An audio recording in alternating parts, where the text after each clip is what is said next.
Yo guys, welcome back to another video. In today's video we'll be talking about post-tropical cyclone Elsa, which it did get designated down here 17 hours ago, and then literally rapidly moved north like an hour ago, because I was having my tea an hour ago, and then they did the update, and now its minimum central pressure is 999 millibars, 45 knots, which is 50 miles an hour.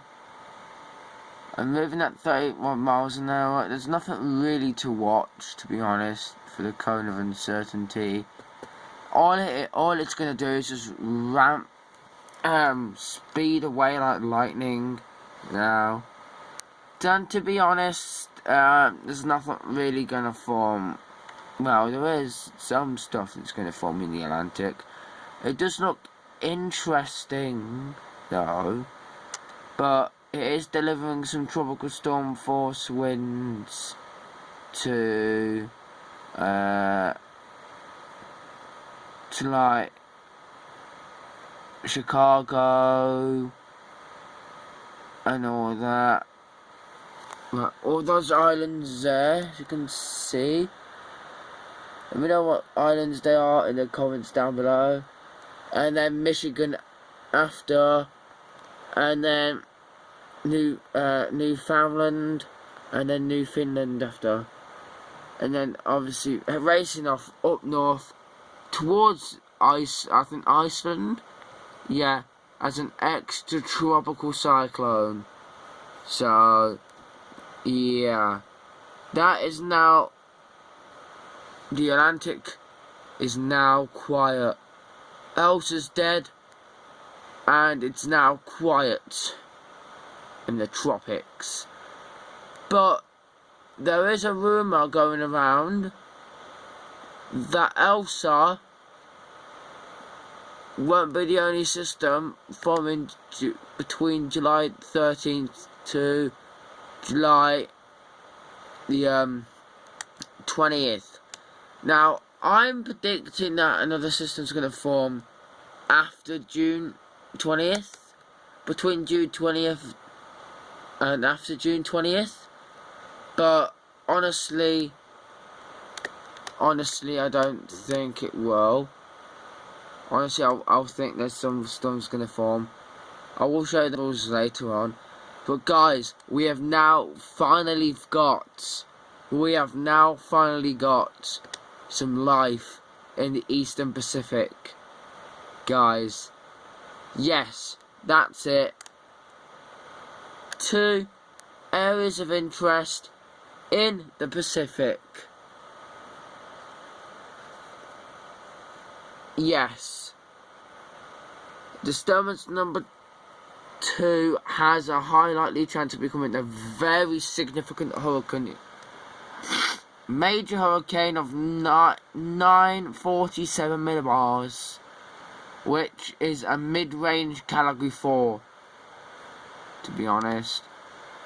And this one over here is disturbance number 1 here. So it says, as of 11 AM Pacific Daylight Time, June 9th, 2021. A broad area of low pressure system is expected to form 700 miles southwest of Mexico in a few days. Any subsequent development of the system is expected to be gradual as it moves west-northwest at 10 to 15 miles an hour. Low, which is 10%, which is a 0% chance in 48 hours. And a 5% chance in 20% chance in 5 days. But this has got a 30% chance. As 11 AM Pacific Daylight Time, Friday 9th, 2021.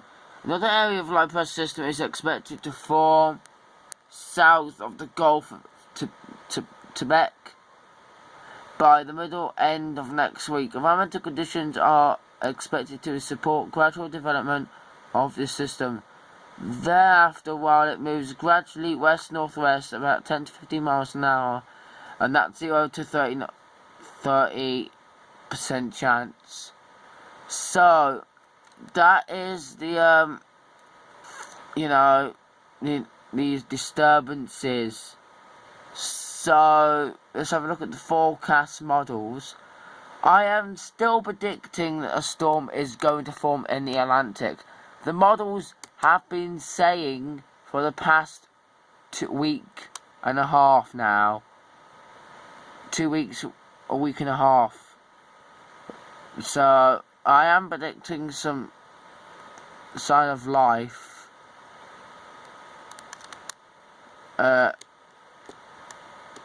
You can see there is some vorticity going on. See, 1005 millibars, 1009, 1006, and obviously it traverses into the Eastern Pacific. And watch this now, and becomes a very really significant hurricane, and then another one's going to form after that, which is on Monday. I don't think it will form, to be honest. I think it's only going to be a tropical depression if it does form, but yeah, that does traverse into the Eastern Pacific. We do have some very strong tropical waves coming off the coast of Africa. We see a potential system forming. Well, could form Friday, July the 30th, but Friday the 24th, as you can see, we've got two high pressure systems. The Bermuda High and the Azores High, which have broken down into pieces. The Azores High will focus on the main development region and push the storms towards this way. But as soon as the storms gets this way, the Bermuda High will do all the work after that. Either push it towards Florida, or really push it far south into Cuba, the Yucatan Peninsula, and then into the Gulf of Mexico. Like, will really start to ramp up. But as you can see, there is two systems out there right now, Fred, and this could be Henry. But then obviously the one behind Fred moves down, and then obviously you got another one that does try and form by Friday, July the 5th. And obviously it's going to be weak because you got the Azores High back cover here, which isn't not really that strong. So any systems that try to form over here, they won't form. So I'll show the Eastern Pacific now. Models have been supporting on this storm for 2.5 weeks now, since the end of June, which is crazy, guys. It's crazy. We could see Homney. I am sick to death of hearing the name Homney. I am sick to death. We might see a Homney next week in the Central Pacific from the system. Obviously 1009 millibars that could transfer us into Homney in the Central Pacific. We've got two disturbances, 1007 millibars, which might be next time storm, but will be short-lived.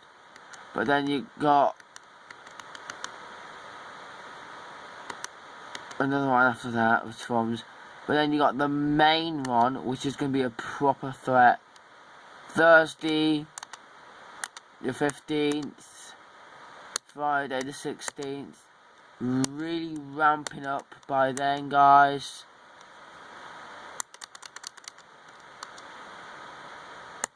really rapidly intensifying. And then Saturday 17th as well, 970. Saturday 968. Sunday 958. 957, 952 by Sunday, 950 by Sunday, 946 by Sunday. This is a mid-range category 2 now, guys. A very powerful system. A very powerful system.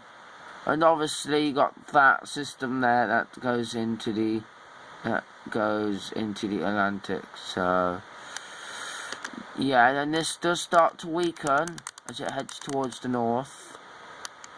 But yeah, as you can see, you got loads of activity, as you can see. And yeah, so anyway guys, I hope you like, comment, subscribe, share, and I shall see you possibly all guys in the next video. Peace and have a great day. Goodbye.